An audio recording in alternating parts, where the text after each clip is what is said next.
So we're in the middle of a sermon series that I've called Christmas Gifts That Won't Break.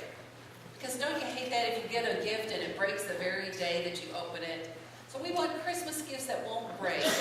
And they go along with our Advent themes of hope and love and joy and peace. And today we're going to talk about God's gift of peace. You know, peace is greatly desired in our hearts, in our homes, in the world.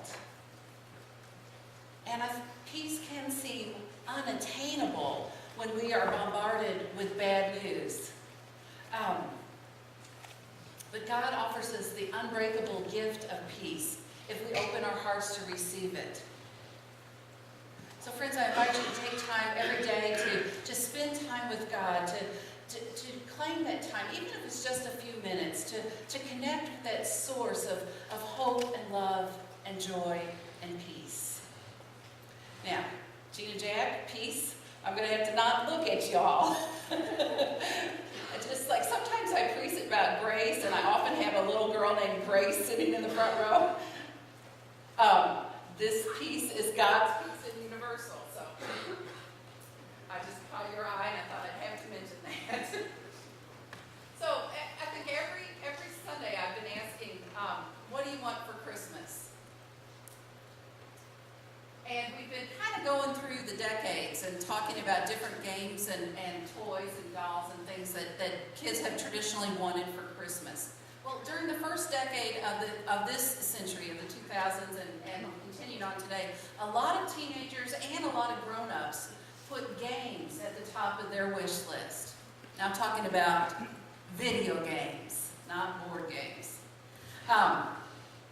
In November of 2005, Microsoft launched its highly anticipated Xbox 360. Do you remember this? Xbox 360. Oh man, there was a lot of advertisement, there was a lot of hype and anticipation. And then, not to be outdone, the next year, Sony unveiled its PlayStation 3 in time for the 2006 holiday season. So many people, they camped outside stores, they tried to get those gaming systems. And here's a quote from a woman that lived in Manhattan. Her name is Angel Paredes. And she spent 3 nights on a sidewalk in front of a Madison Avenue store in order to be the first to buy the new gaming platform. And she told reporters it was totally worth it. Well, friends, about that time, 2005, 2006, I had 2 teenage sons, and they would absolutely agree those gaming systems are totally worth it. It got a little hard there to be their mama because every year they'd want the next new gaming system. Well, long about that time, Nintendo, Wii debuted in 2006. Now, do you remember the Wii? It was really different at the time because it came with this thing called the Wiimote. And the Wiimote allowed players to play sports or box or do different kinds of games, and you could just interact with the virtual environments. So, for instance, to play Wii bowling, for instance, you put this Wiimote on your wrist and you swung it back just like you're releasing the bowling ball. Now, you had to make sure the thing was strapped along because more than one person went right through their real television set when they were trying to hit the virtual pins. Did anybody, I don't know if you're going to admit to that. I will say, I saw my dad in the nursing home playing baseball, and he hadn't played in years, but he was playing Wii baseball. Wii was really different at the time, and it was nearly impossible to find in the stores during its first year on the market. And now that it's in ample supply, it's very popular, and a lot of people have them. But then you know what happened? Xbox came out with the Kinect system, which didn't even need a controller. And so it goes. I mean, every year there seems to be a new gaming system or a system enhancement, and the gaming wars continue through Christmas. Bradley, do you know what's popular this year? What's the big game thing this year?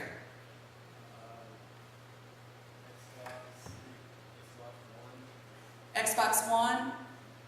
Okay, because there's a 4, isn't there? There's something with a 4. Anyway, My boys are older now. I don't keep up as much as I once did, but I thought Riley would know.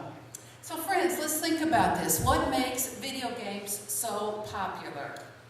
Now think about these tech toys, and maybe you've got some, or maybe your children or grandchildren do.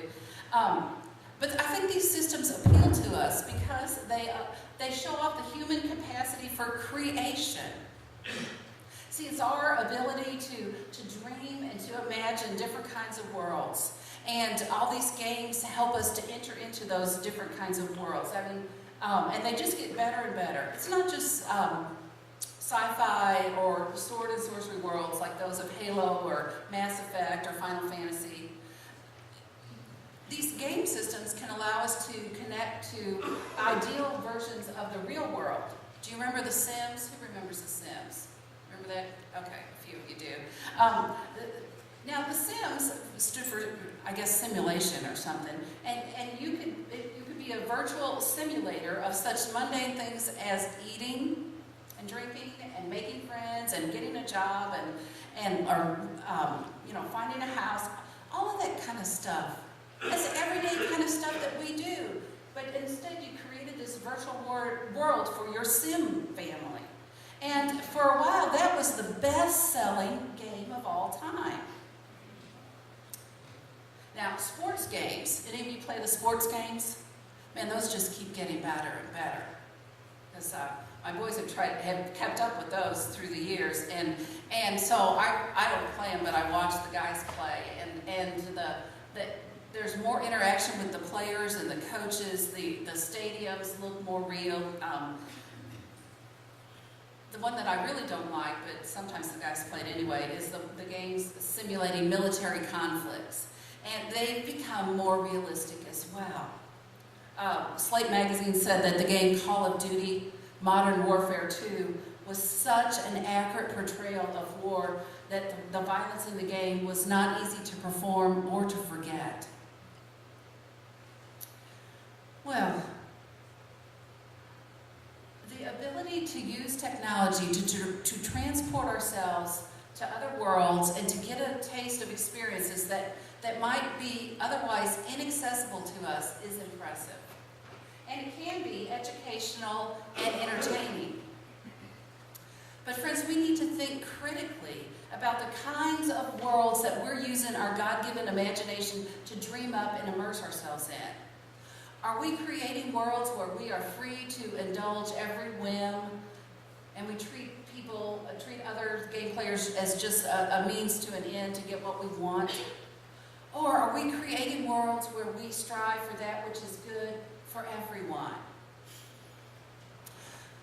Well, about this point you might be saying, what does this have to do with the Gospel of Luke that Dixie read? Shepherds didn't have video games, of course. But you know what? They did have an otherworldly kind of experience. So think about these shepherds in the field of Bethlehem. They might have thought that they were dreaming once the terror wore off. Remember the angel said, "Do not be afraid." They heard angels singing, "Glory to God in the highest heaven, and on earth peace among those he favors." So these angels, these messengers, came from outside their everyday experience. And frankly, so did that message. See, you know, shepherds were not exactly the upper crust of first century society. Respectable people didn't want shepherds hanging around. They stank. For starters, they watched over dirty, smelly sheep day after day and night after night, and they smelled like sheep. Since they had to work nights, shepherds couldn't stay home to protect their families. And that was a hard reality that kind of branded them with disgrace in their society. And then in addition to all that, shepherds routinely faced accusations that their flocks grazed on land where they had no right to be. So shepherds never found much favor in anyone's eyes. And yet they, and not the respectable folk, were the first to hear the good news of great joy about the birth of the Messiah. Think of it. The angels offered the shepherds a vision of a new world, a world of justice and peace, a world where they no longer were shoved aside, but they were welcomed into the fold of those whom God favors. To you, the angel tells them, to you, the different, the mistrusted, the feared, the marginalized, to you is born the Lord. So friends, I don't want you to miss this. This is radical stuff. For many of us, the story, the Gospel of Luke, we've heard this many times. And yet when we look at it with fresh eyes and we hear it anew, we realize, hey, this is really radical, amazing stuff. The angels sing of a world where our usual notions of winners and losers and who's in and who's out are shaken more vigorously than you can shake your Wiimote. The angels are singing about the same world that Mary sang about earlier in Luke's Gospel. And we talked about that last week. A world where God has brought down the powerful from their thrones and lifted up the lowly. Where God has filled the hungry with good things and sent the rich away empty. No wonder the shepherds hurried to that stable. They wanted to live in that world. Leaving behind their flocks, think of it, they left behind their livelihood. It must have seemed totally worth it. So God has dreamed up a world of justice, a world at peace. And the platform, to use a gaming term, the platform by which we gain access to that world is the child lying in the manger.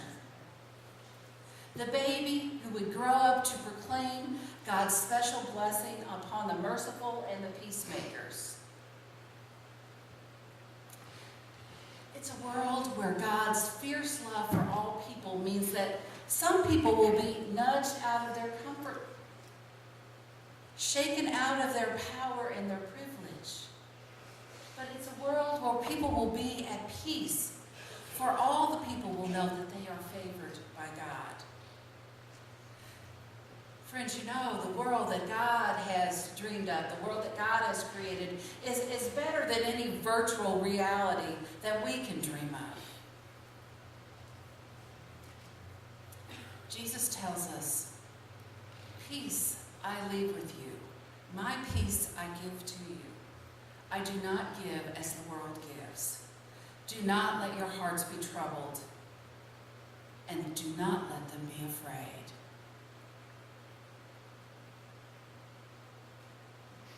In this day and age, in this time, our hearts can be very, very troubled. Many people feel very, very afraid by the happenings in the world. Friends, we need to claim this good news of Jesus Christ and remember that Jesus gives us his peace. And he reminds us again, do not let your hearts be troubled. Do not let them be afraid. What else could we want for Christmas when God offers